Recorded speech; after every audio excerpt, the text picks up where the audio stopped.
O que eu ainda não comentei, quer dizer, eu já tenho comentado há muito tempo e temos feito brincadeiras, é o que deixou aí muita gente alarmada, foi da confirmação, que para nós foi apenas uma reconfirmação, não é? Das fontes Gigabyte explodirem, que virou meio polémica, porque é um caso mais grave que o habitual. Não só pelo problema da fonte em si, mas com toda a possível e alegada tramóia que existiu, apenas possível e alegada, não confirmada, muito menos por mim, de tentar empurrar aquilo enquanto é tempo, não é? Que ninguém sabe se foi isso que aconteceu, mas algumas pessoas têm uma suspeita, não é? Portanto, eu não faço afirmações, apenas afirmo que onde há fumo há fogo, e eu pessoalmente não acredito em coincidências. Há quem acredite, eu não sei, a vida ensinou-me a não acreditar em coincidências e raramente estou errado.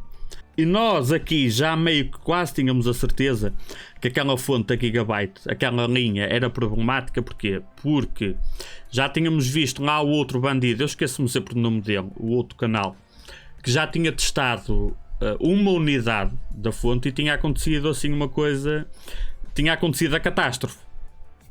E ele mostrou os resultados dos testes e depois mostrou onde e como a fonte falhou.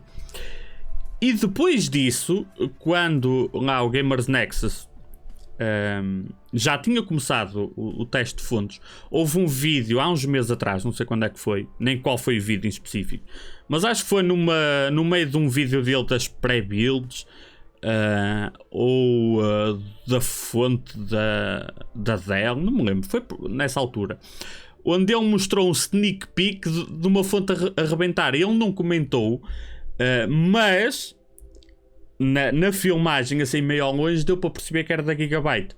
E eu desde essa altura que eu disse sempre que não, até confirmações, eu disse sempre que não às fontes Gigabyte. No caso recomendei quando alguém perguntava, e eu sempre disse, opá, certezas não tenho, mas eu sugiro tu não comprares. Dos dois casos que vimos, as duas rebentaram, que não é suposto. Nunca é suposto uma fonte rebentar, mesmo que lhe dês carga a mais, nunca é suposto. E o único teste onde ela passou, mais ou menos, foi naquele teste rápido do TechLab, que eu não tenho a certeza se foi exatamente o mesmo modelo. Por acaso, dizendo de memória, eu não tenho certeza se era o mesmo modelo, mas era uma fonte da Gigabyte também, que se comportou normalmente, pelo que eu me lembro. Eu acho que ela nem surpreendeu, nem desiludiu, tipo, já está ok, neste parâmetro está ok. Eles não abriram a fonte e acho que eles testaram com sobrecarga e não aconteceu nada. Então, mas ainda assim era 2-1. Eu então nunca mais eu simplesmente não sugeri essa linha Gigabyte, que não confundir com as fontes a Horus, ok? Que é Gigabyte também, mas é uma linha, uma gama totalmente diferente. O que me deixa preocupado é que não foi só lá fora que isso aconteceu. Aqui em Portugal houve muitos computadores a serem comprados com essa fonte, inclusivamente pré-builds. E é daquelas coisas que pode dar para o torto a longo prazo. Porque se a fonte vai com os porcos, vem outra. Quer dizer que eu não aceitaria uma igual. Mas ainda assim, pronto, tens a garantia. Não é? Eu não metia. Se viesse uma igual, eu não a metia. Não sei se vendia tipo a 1/4 do preço e alertando que ela tem um problema crónico. Não sei, por uma questão de descarga com ela custa 100, opá, vendia por 25, nova, a estrear, 2 anos de garantia normal, e não sei se tem mais por um fabricante, mas atenção que há um problema crónico, aí fica a responsabilidade. Pronto, alguém quisesse comprasse. É exatamente o problema que é a pior coisa que pode acontecer numa fonte falhar, é ir a alguma coisa para além da fonte. Hoje em dia isso é extremamente raro de acontecer, mas ao mesmo tempo, aproveitando o lance da discussão, a fonte levar alguma coisa junto quando dá merda, existe esse caso extremo e óbvio, que é, puf, desligou, veio um cheirinho e agora não tenho nem motherboard nem placa gráfica. Esse caso é óbvio. Mas existe outro problema de levar as peças junto, que é gradual, que é aumentar a degradação das peças. Quando a fonte de alimentação... Eu sei que isto é conversa super repetida para quem está habituado. Quando a fonte de alimentação não entrega um sinal limpo aos componentes, o que vai acontecer é que o sistema de alimentação da motherboard ou da placa gráfica tem que se esforçar mais. E é uma linha muito cinzenta. O que é que... Tens casos berrantes. Se tu tiveres um Ripple de 130, deita para o lixo. Se tiveres um de 50, é considerado bom. Mas uma Corsair RM tem pai de 10 ou de 15. Estamos a falar da linha de 12 volts, óbvio. Chega a um ponto que a linha é um bocado cinzenta, ok? Mas o que acontece é uma maior degradação se o sinal for mau. E se tu juntares, imagina, uma placa gráfica ou uma motherboard onde o sistema de alimentação da borda ou da gráfica já está um bocadinho espremido para o chip que é o processador ou a placa gráfica, já está assim um bocado no limite. Já tem pouca margem, que acontece sempre esses casos. Pessoal que junta processadores que consomem muito com bordes fracas, placas gráficas que vêm de origem com um sistema de alimentação fraco ou com uma horrível refrigeração.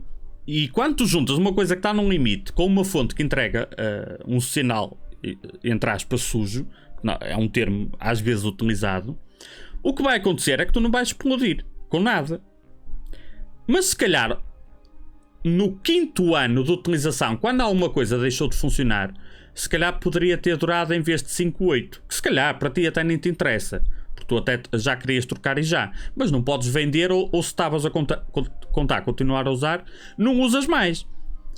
E com uma fonte melhor teria durado mais anos. Só que isso não dá para medir. É por isso que a peça funcionar normalmente e continuar a funcionar normalmente não é sinal de segurança. Não, porque o pessoal pensa assim que faz todo o sentido, mas não deixa estar errado. Que é, usei esta fonte não sei quanto tempo com estas peças e está tudo bem. Está tudo bem na medida em que funciona. E é óbvio que não faz sentido tu gastares 200 euros numa fonte para colocar um i5 e uma 1650. Mas quando tu juntas uma 3070 com um i7 ou um i9 e gastas 40 euros ou 50 euros na fonte e a coisa funciona, é onde entra a situação. O que eu faço nas fontes de alimentação e é por isso que vocês me vêm sempre a recomendar a mesma coisa, porque fontes de alimentação especificamente é algo que eu não percebo um caralho, não é? Porque tu tens que perceber, tens de ter um conhecimento, na minha opinião, para poderes comentar, tens de ter um conhecimento avançado de eletrónica, especificamente de fontes, e tens que ter como testar, não é? É uma coisa muito de nicho, muito específica, e não há problema nenhum em dizer eu não tenho como testar, mesmo que soubesse, não tenho como. Não é como testar o CPU, não tenho como, e se tivesse como, não teria conhecimento. Então o que eu faço nas fontes, e eu acho que é uma boa prática, já que é uma coisa muito de nicho, quem testa, o que eu faço na prática é, existe alguém que eu confie que fez todos estes testes e passou em todos? Sim ou não? Se não há ninguém que eu confie que tenha feito todos os testes e que ela tenha passado em tudo, eu simplesmente não recomendo a fonte. Não por eu dizer que é má, mas porque eu não vi por A mais B que ela é boa. Porque eu sei interpretar até mais ou menos bem os resultados. Eu não sei olhar para uma fonte e depreender nada. E não tenho equipamento para testar. Mas eu consigo olhar para os resultados e consigo. Algumas coisas tenho umas dúvidas, mas na maior parte dos casos eu sei o que significa aquele resultado. E depois óbvio, a cena da proteção, o que é que acontece se der merda, não é? Então o que eu faço é, alguém que eu confio testou e aprovou, sim ou não? Se sim, talvez recomendo. Se não, eu não quero saber. Se há alternativas que estão provadas que são boas, recomenda-se o que está provado que é bom. A única situação onde eu fico com o pé atrás e evito recomendar na mesma as fontes é quando uma fonte é testada até por alguém que eu confio, que normalmente nem é os testes a melhor forma de ver, ou pelo menos onde há mais quantidade e que se possa confiar, nem é em Nvidia, é em site. Feliz ou infelizmente, mais fontes eu tenho confirmação por site do que Nvidia, porque Nvidia é uma coisa que quase não existe, teste de fontes. Porque existe sempre aqueles casos de ok, esta fonte passou em tudo, está tudo certinho, tudo direitinho, impecável, mas esta marca tem algum histórico próximo, em pouco tempo, sei lá, em poucos anos ou em poucos meses, de já ter feito uma fonte e alterou o projeto, a fonte é uma quando é testada e depois quando começa a ser vendida o que está lá dentro é outra, porque se for eu não recomendo. Eu não sei quantas vezes é que vocês precisam que vos mintam para deixarem de acreditar. Quase em tudo, mas nesta indústria eu preciso de uma vez. Quando algum fabricante inventa assim uma matroia, tudo o que vem a seguir eu parto do princípio que é mentira até eu confirmar que é verdade. E é por isso que vocês nunca mais me viram. Em vários anos, eu nunca recomendei uma única fonte da Nox. Primeiro porque é extremamente raro eu ver um teste, sequer, nem para bem nem para mal, é extremamente raro eu ver um teste. E já vi testes onde sim senhor é aprovado, e sim senhor é uma grande merda e foge a pé junto. Foge a pé junto. Foge a 7 pés. Fugir a pé juntos é foda. Foge a 7 pés. Mas não é por isso. Porque há pouco tempo eles fizeram uma fonte que era até ok, mas a seguir aldrabaram e tu estavas a comprar gato por lebre porque viste um teste a dizer que estava ok e a seguir ias à loja e tinha outra lá dentro. A carcaça era igual. Quantas vezes é que é preciso te mentirem para tu deixares de acreditar? Para mim, uma. Há alternativas, então compra as alternativas que estão confirmadas. Por exemplo, na Seasonic eu estou atento, porque a Seasonic, que eu saiba, não aldrabou em nada até agora, mas fez uma coisa que eu não gostei, que não está errado, mas eu não gostei, então estou atento, que é na mesma linha de fontes, de uma geração para a outra diminuiu um bocadinho a qualidade.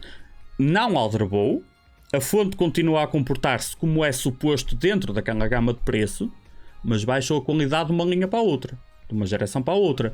Eu então estou atento. As fontes continuam a estar aprovadas da Seasonic, eu continuo a recomendá-las. As que eu não sei, eu simplesmente tento passar ao lado. Olha que eu não sei. Há aqui umas fontes que eu recomendo muito, na casa dos 100 paus. Porque 100 paus, eu não estou a dizer que tu deves comprar uma fonte de 100 paus para o teu PC que tu vais montar, ok? Cada caso é um caso. Mas na casa de 100 paus, que nem é caro nem é barato para uma fonte, vais meter um i3, não gastas 100 paus numa fonte. Mas uma coisa mais em condições não é muito gastar 100 paus. Há aqui fontes, vocês já me viram recomendar montes de vezes. Tens a RM, que está a sair a nova linha da RM. Tens a Chameleon Adex, da Superflower, também 110. Depois tens aquela Seasonic. Aqui esta está mais barata, está a sair a nova linha RM. Tens a Superflower e tens esta Seasonic. As três estão confirmadas como... Nenhum dos três fabricantes, pelo menos nos últimos anos, que eu saiba, foi apanhado a aldrabar, seja no que for. Que eu saiba. Que eu, maus no fogo eu não meto por mim, quanto mais pelos outros. Mas, efetivamente, eu não conheço. Assim, nos últimos... mas há 12 anos atrás havia uma história e está bem, olha. Se as três estão aprovadas, se o preço e a potência se enquadra, para quem inventar? Um gajo compra, ou sugere comprar, aquilo que sabe que é bom. Ponto. É assim tão difícil. Agora, às vezes o pessoal querem ver para poupar 10 euros. Isto deve ser porque o meu cunhado diz que usa há 3 anos e está tudo bem. Pronto. E eu fumo há 10, fumo um cigarro também.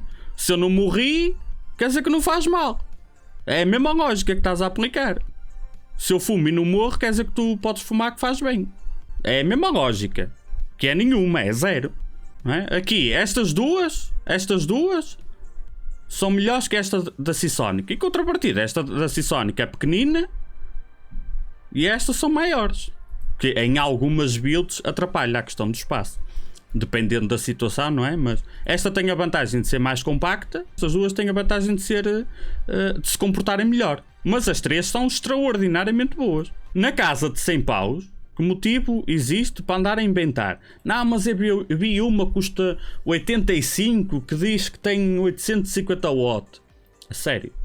Por 10 euros? É assim, querem uma opinião sincera? Se tu tens uma fonte deste no teu PC, que é um PC novo, ou a fonte é nova, porque é uma gama muito recente, eu trocaria. Mas não dá jeito de estar a gastar dinheiro.